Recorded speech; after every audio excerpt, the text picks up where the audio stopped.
আমার বোন বিয়ে দেওয়ার 2013 সালে আমি বিয়ে দিয়েছি।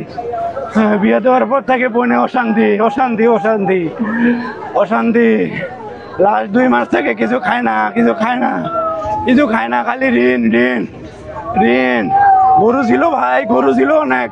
এই গরুগুলা আমার, আমি 5 লাখ টাকা বিক্রি করে ওর শ্বশুরের হাতে দিয়ে গেছি, তাও ঋণ শোধ হয় না।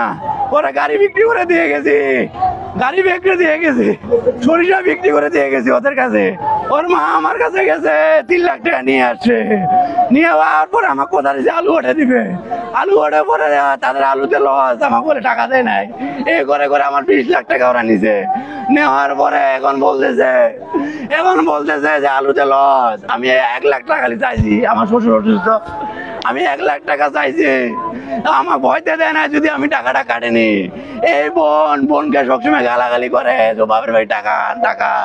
আজকে সকালে, কালকে আমি আসে গেছি, আমাকে বলতেছে তোর বোন মরিবে, তোর বোন নিয়ে যা। কালকে সকাল বিকেলে আসি আমি, ওই তোর বোন নিয়ে যা নাহলে মরিবে।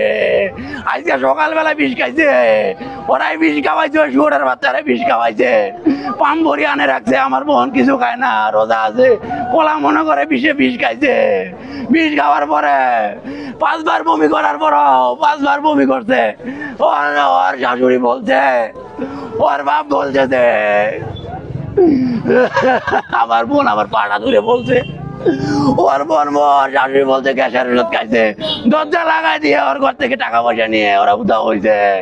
মরার সময় বাবলা কোন দিছে, আমার কোন দিছে, এই রুগী আমরা 10 বার নিয়ে যাইতে পারি নাই, মারা গেছে। এখন কি কেউ নাই নাকি?